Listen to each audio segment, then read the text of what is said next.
నిరుద్యోగ అభ్యర్థులందరికీ కూడా డిఆర్డిఓ సంస్థ నుంచి అఫీషియల్గా group a permanent officer level ఉద్యోగాలకు రిక్రూట్మెంట్ చేయడానికి కొత్త నోటిఫికేషన్ అయితే మళ్ళీ రిలీజ్ అయింది.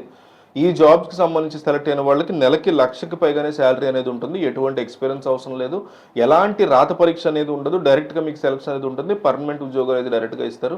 మేల్ అండ్ ఫీమేల్ క్యాండిడేట్స్ అందరూ కూడా అప్లై చేసుకోవచ్చు, ఆన్లైన్లోనే అప్లై చేసుకోవచ్చు. ఈ జాబ్స్కి సంబంధించి ఎవ్రీ డీటెయిల్ ఇందులో ఎలా అప్లై చేయాలి ఏంటి చెప్తాను. లేటెస్ట్ నోటిఫికేషన్ కాబట్టి ప్రతి ఒక్కళ్ళు వీడియో లాస్ట్ దాకా ఓపిక్గా చూడండి. ఓన్లీ సింగిల్ రిక్వెస్ట్ ఏంటంటే ఒక 500 లైక్స్ టార్గెట్ పెట్టుకున్నాం మేము. ఒక లైక్ ఇచ్చేసి వీడియో చూడడం కంటిన్యూ చేయండి. మీ వాట్సాప్ గ్రూప్స్లో ఫ్రెండ్స్ గ్రూప్స్ ఉంటాయి కదా, ఫ్యామిలీ గ్రూప్స్, అందులో ఈ కాపీ చేసుకుని ఈ లింక్ తీసుకెళ్ళి వాళ్ళకండి. ఎవరో ఒకళ్ళకి ఉద్యోగం వస్తుంది మీరు ఇచ్చే ఒక లింక్ వల్ల, షేర్ వల్ల. సో దయచేసి షేర్ చేయడం మర్చిపోకండి. ఈ నోటిఫికేషన్ డీటెయిల్స్లో కనుక వెళ్తే అఫీషియల్గా government of India ministry of defence కింద పనిచేస్తున్నటువంటి డిఆర్డిఓ ఆర్గనైజేషన్కి సంబంధించి నోటిఫికేషన్ రావడం జరిగింది. ఈ రిక్రూట్మెంట్ నోటిఫికేషన్ ద్వారా వీళ్ళు గ్రూప్ ఏ కేటగిరీకి సంబంధించి ఆఫీసర్స్కి సంబంధించి నోటిఫికేషన్ అంటే పర్మనెంట్ జాబ్స్ ఇవన్నీ కూడా వీటిని రిక్రూట్ చేయడానికి నోటిఫికేషన్ని వీళ్ళు రిలీజ్ చేయడం జరిగింది. ఈ నోటిఫికేషన్కి ఆల్ ఇండియన్ సిటిజన్స్ ఏ స్టేట్కి చెందిన వాళ్ళైనా సరే అప్లై అయితే చేసుకోవచ్చు. ఆల్ ఇండియా మీకు పోస్టింగ్ అనేది కల్పిస్తూ ఈ రిక్రూట్మెంట్ నడుస్తుంది. ఈ పోస్టులకి సెలెక్ట్ అయిన అభ్యర్థులకి మనకి బేసిక్ పే లెవెల్ 10 ప్రకారం 56,100 అనేది దీనికి బేసిక్ లెవెల్ పే ఉంటుంది. అన్ని అలవెన్సెస్ కలుపుకుంటే అప్రాక్సిమేట్లీ స్టార్టింగే మీకు 1,00,000 రూపీస్ వరకు శాలరీ అనేది వస్తుందని చెప్పి నోటిఫికేషన్లోనే వాళ్ళే క్లియర్గా మెన్షన్ చేసేది జరిగింది. అంతేకాకుండా చాలా రకాల బెనిఫిట్స్ కూడా ఉంటాయి దీంట్లో. అంటే one of the best notifications ఈ మధ్యకాలంలో చెప్పుకోవచ్చు డిఆర్డిఓ నుంచి వచ్చిన వాటిల్లో. మనం చాలా రేర్గా గ్రూప్ ఏ కేటగిరీకి సంబంధించి గెస్టెడ్ హోదా ఉన్నటువంటి నోటిఫికేషన్స్ పడుతూ ఉంటే ప్రజెంట్ మనకి ఆపర్చునిటీ వచ్చింది దీనికి సంబంధించి. ఈ నోటిఫికేషన్ ద్వారా భర్తీ చేసినటువంటి పోస్టులకు సంబంధించి మనకి ఇక్కడ ఇంపార్టెంట్ డేట్స్ కూడా ఇచ్చారు. ఈ రోజు నుంచి మీరు డేట్స్ నోట్ చేసుకుంటే 21 డేస్ వరకు కూడా ఈ అప్లికేషన్ అయితే మీరు పెట్టుకోవచ్చు. సైంటిస్ట్ బి అని చెప్పి ఆఫీసర్ అనే వాళ్ళు క్యాడర్కి సంబంధించి ఈ జాబ్స్ అయితే రిక్రూట్మెంట్ చేసుకున్నారు. అప్లికేషన్ ప్రాసెస్ కూడా మన ఆన్లైన్ విధానంలోనే అప్లై చేసుకోవచ్చు అని క్లియర్గా వాళ్ళు ఇచ్చారు. అలాగే ఎవరైతే గ్రాడ్యుయేషన్ అనేది కంప్లీట్ చేసుకుంటారో వాళ్ళకు కూడా అప్లై చేసుకోవడానికి ఛాన్స్ అనేది ఇచ్చారు. పోస్ట్ గ్రాడ్యుయేట్స్ ఎవరైతే ఉంటారో వాళ్ళకు కూడా ఛాన్స్ అయితే కల్పిస్తున్నారు. ఎవరైతే ఫైనల్ సెమిస్టర్ ఎగ్జామ్స్ రాస్తున్నారో వాళ్ళకు కూడా అప్లై చేసుకోవచ్చు అని వాళ్ళు నోటిఫికేషన్లో మెన్షన్ చేశారు. క్లియర్గా అన్నీ ఉన్నాయి నోటిఫికేషన్లో. అయితే అఫీషియల్ వెబ్సైట్ వచ్చేసి ada.gov.in. ఇది అఫీషియల్ గవర్నమెంట్ పోర్టల్. ఆ వెబ్సైట్లోకి వెళ్ళి మీరు అప్లికేషన్స్ అయితే పెట్టుకోవచ్చు. వేకెన్సీస్ డీటెయిల్స్ని కూడా వాళ్ళు నోటిఫికేషన్లో ప్రొవైడ్ చేస్తారు. ఆ డీటెయిల్స్ని అక్కడ చెక్ చేసుకోవచ్చు. 1 by 1 ఆ పోస్టులకు సంబంధించి వేటిఫికేషన్స్ డీటెయిల్స్ చెప్తాను. ముందుగా ఏజ్ లిమిట్ చూద్దాం. ఏజ్ లిమిట్ విషయానికి వస్తే ఈ రిక్రూట్మెంట్కి అప్లై చేసుకోవాలంటే మినిమం ఏజ్ 18 ఇయర్స్ ఉండాలి. మ్యాక్సిమం ఏజ్ 35 ఇయర్స్ వరకు ఓబీసీ వాళ్ళు ఉండాలి. ప్లస్ 3 ఇయర్స్ ఓబీసీ వాళ్ళు యాడ్ చేసుకోవచ్చు. ప్లస్ 5 ఇయర్స్ ఎస్సీ ఎస్టీ వాళ్ళు యాడ్ చేసుకోవచ్చు. ఈ విధంగా గవర్నమెంట్ రూల్స్ ప్రకారం మనకి ఏజ్ రిలాక్సేషన్స్ కూడా ఉంటాయి. ఇండియన్ నేషనల్స్ అందరికీ కూడా అప్లై చేసుకునే ఛాన్స్ అయితే కనిపిస్తుంది. సో నోటిఫికేషన్ వాళ్ళు క్లియర్గా మెన్షన్ చేశారు ఈ విషయాలన్నీ.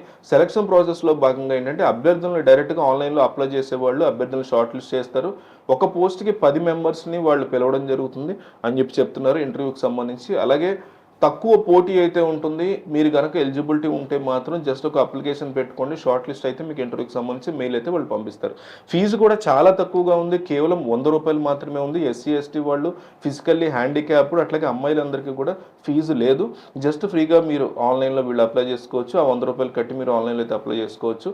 సెలక్షన్ ప్రాసెస్ ఆల్రెడీ మీకు చెప్పాను కదా నేను. సో ఎటువంటి ఎగ్జామ్ ఉండదు, జస్ట్ అప్లికేషన్ పెడితే సరిపోతుంది. అనేది షార్ట్ లిస్ట్ చేస్తారు, 10 మెంబర్స్ని పిలుస్తారు ఇంటర్వ్యూకి. ఆ ఇంటర్వ్యూకి అటెండ్ అయితే ఇంటర్వ్యూకి సంబంధించి మెయిల్ కనుక వచ్చినట్లయితే మోస్ట్లీ జాబ్ అనేది వచ్చేసినట్టు అనమాట. సో ఆ విధంగా సెలక్షన్ ప్రాసెస్ అనేది ఉంది కాబట్టి ఎవరు కూడా దీన్ని వదులుకోవద్దు ఎట్టి పరిస్థితుల్లో. ఆల్ ఇండియా పోస్టింగ్ కూడా వీళ్ళు కల్పిస్తున్నారు. ఆన్లైన్ విధానంలో అప్లై చేసుకునే విధానం అవకాశం ఉంది, పెద్ద కష్టం కూడా ఉండదు. పోస్టల్ ద్వారా పంపడం అంటే చాలా మంది కాస్త నెగ్లెక్ట్ చేస్తూ ఉంటారు, కొంతమందికి తెలియక మిస్టేక్స్ చేస్తూ ఉంటారు. ఆన్లైన్ కాబట్టి మీకు చాలా ఈజీగా ఉంటుంది అప్లికేషన్ ప్రాసెస్ అనేది. పోస్టుల వారీగా వేకెన్సీ డీటెయిల్స్ ఇచ్చారు. దాదాపు 16 రకాల వివిధ రకాల డిపార్ట్మెంట్స్ నుంచి వేకెన్సీస్ అయితే ఉన్నాయి. 1 by 1 ఆ పోస్టుల డీటెయిల్స్ అని చెప్తాను, కంప్లీట్గా చూడండి ఈ వీడియో. స్కిప్ అయితే చేయదు, స్కిప్ చేస్తే మీ క్లారిటీ అనేది మిస్ అవుతుంది వీడియో. సో మీకు ఫస్ట్ సీరియల్ నెంబర్ చూసుకుంటే మనం ఏ విధంగా ఇచ్చారంటే వీళ్ళు దాంట్లో ఫస్ట్ డిసిప్లిన్ ఇచ్చారు. అలాగే ఆర్గనైజేషన్ అంటే డిఆర్డిఓ ఆర్గనైజేషన్కి సంబంధించిన అనుబంధ సంస్థలు ఉంటాయి కదా, ఏడిఏ అని చెప్పేసి ఉంది, WSCS అని చెప్పేసి ఉంది. ఇట్లా చాలా రకాల సంస్థలు ఉంటాయి దాని కింద. వాటిల్లో వేకెన్సీస్ రిక్రూట్మెంట్ చేస్తున్నారు.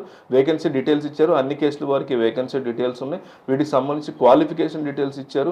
ఎలక్ట్రానిక్స్ అండ్ కమ్యూనికేషన్ సంబంధించిన విధానంలో డిఆర్డిఓ సంబంధించి 35, ఏడీఏలో 3 ఈ విధంగా వేకెన్సీస్ ఉన్నాయి. దీనికి ఎవరు అప్లై చేసుకోవచ్చు అంటే ఎవరైతే మినిమం 60% మార్కులతో బ్యాచిలర్స్ డిగ్రీ ఇన్ ఇంజనీరింగ్ బీటెక్లో ఎవరైతే ఎలక్ట్రానిక్స్ కానీ అలాగే ఎలక్ట్రానిక్స్ అండ్ కమ్యూనికేషన్ ఇంజనీరింగ్ ఎవరైతే పూర్తి చేస్తారో వాళ్ళు ఎలిజిబుల్ అవుతారు, అప్లై చేసుకోవచ్చు. అలాగే మెకానికల్ వాళ్ళకి 33 ఉన్నాయి, వాళ్ళకి కంప్యూటర్ సైన్స్ అండ్ ఇంజనీరింగ్ వాళ్ళకి కూడా 29 ఉన్నాయి. మిగతా డిపార్ట్మెంట్లో వాళ్ళందరికీ కూడా ఎలక్ట్రికల్ ఇంజనీరింగ్ వాళ్ళకి, material engineering and material science, మెటలాజికల్ engineering వాళ్ళకి, ఫిజిక్స్, కెమిస్ట్రీ అంటే ఈ బీటెక్ వాళ్ళకి కాకుండా ఎవరైతే మాస్టర్స్ చేసి ఉంటారో వాళ్ళకి కూడా వేకెన్సీస్ అనేవి ఉన్నాయి. కెమికల్ ఇంజనీరింగ్ చేసిన వాళ్ళకి అండ్ ఏరోనాటికల్ ఇంజనీరింగ్ చేసిన వాళ్ళకి, మ్యాథమెటిక్స్, సివిల్ ఇంజనీరింగ్ ఇలా ప్రతి డిపార్ట్మెంట్కి సంబంధించి కూడా వేకెన్సీస్ అనేవి కేటాయించడం జరిగింది. ఈ వేకెన్సీస్కి అప్లై చేసే క్యాండిడేట్స్కి తప్పనిసరిగా క్వాలిఫికేషన్ కూడా ఉండాలి. గేట్ క్వాలిఫికేషన్ ఉంటేనే ఎలిజిబుల్. ఎందుకంటే మిమ్మల్ని ఎట్లా షార్ట్ లిస్ట్ చేస్తారంటే ఏదైతే మీకు గేట్ ఎగ్జామ్లో వచ్చినటువంటి స్కోర్ కార్డు ఉంటుందో ఆ స్కోర్ని యూజ్ చేసుకుని అభ్యర్థుల్ని షార్ట్ లిస్ట్ చేస్తారు. పర్సనల్ ఇంటర్వ్యూకి అయితే వాళ్ళు పిలవడం జరుగుతుంది. సో మనకి రిక్రూట్మెంట్ అండ్ అసిస్ట్మెంట్ సెంటర్ ఈ అఫీషియల్ వెబ్సైట్ ఇది. ఈ వెబ్సైట్లోకి వెళ్ళిన తర్వాత మొత్తం అడ్వర్టైజ్మెంట్ నెంబర్ 156లోకి వెళ్తే దీని మీద మనం క్లిక్ చేసిన తర్వాత మీకు ఒక పేజ్ వస్తుంది. ఆ పేజ్లో క్లోజింగ్ డేట్ కూడా ఇచ్చారు. జూన్ 1st వీక్ వరకు అప్లై అయితే మనం చేసుకోవచ్చు. 20th మే ఇది రిలీజ్ అయింది అప్లికేషన్. అడ్వర్టైజ్మెంట్ని మీరు ఈజీగా డౌన్లోడ్ చేసుకోవచ్చు. దాంట్లో మీకు ఈచ్ అండ్ ఎవ్రీ డీటెయిల్ ఉంటాయి. ఒక్కసారి మీరు ఈ recruitment and assessment centre DRDO అని కొడితే గూగుల్లో వెబ్సైట్ వస్తుంది. దాంట్లో మీరు ప్రతి చిన్నది చూసుకోవచ్చు, చెక్ చేసుకోవచ్చు, అప్లై చేసుకోవచ్చు.